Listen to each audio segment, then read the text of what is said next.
जिल्हाधिकारी सुहास दिवसे यांच्या विरोधात छळवणुकीची तक्रार करणाऱ्या प्रशिक्षणार्थी IAS Puja Khedkar not reachable आहेत। पुणे पोलिसांनी 2 वेळा समन्स देऊनही त्या आयुक्तालयात जबाब नोंदवण्यासाठी उपस्थित राहिल्या नाहीत। याबाबत पुणे पोलिसांनी त्यांना संपर्क करण्याचा प्रयत्न केला असता तो देखील होऊ शकला नाहीये।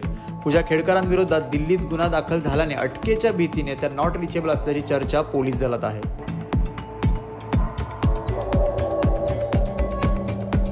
प्रशिक्षणार्थी IAS अधिकारी पूजा खेडकर यांनी पुण्यात जिल्हाधिकारी कार्यालयात नियुक्ती असताना जिल्हाधिकारी सुहास दिवसे यांनी छळ केल्याची तक्रार मागील आठवड्यात वाशिम पोलिसांकडे केली होती। हा प्रकार पुण्यातील जिल्हाधिकारी कार्यालयातील असल्यामुळे ही तक्रार वाशिम पोलिसांनी पुणे पोलिसांकडे वर्ग केली। यानंतर पुणे पोलिसांनी पूजा खेडकर यांना 2 वेळा समन्स पाठवला होता, मात्र दोन्ही समन्स नंतरही त्या अनुपस्थित राहिल्या। यानंतर पुणे पोलिसांनी संपर्क करण्याचा देखील प्रयत्न केला, मात्र तो होऊ शकला नाहीये। तसेच त्यांना व्हॉट्सअपवरून केलेला मेसेज देखील पोहोचत नसल्याने नेमक्या खेडकर आहेत तरी कुठे असा प्रश्न आता उपस्थित होतोय। दुसरीकडे पूजा खेडकर यांच्यावर UPSC वतीने दिल्लीत फसवणुकीचा गुन्हा दाखल करण्यात आला असून नोटीस बजावून देखील कागदपत्रांच्या घोळाबाबत स्पष्टीकरण मागितले आहे। उमेदवारी रद्द का करू नये अशी विचारणा करत उमेदवारी रद्द करण्याबाबत नोटीस देखील जारी करण्यात आली आहे।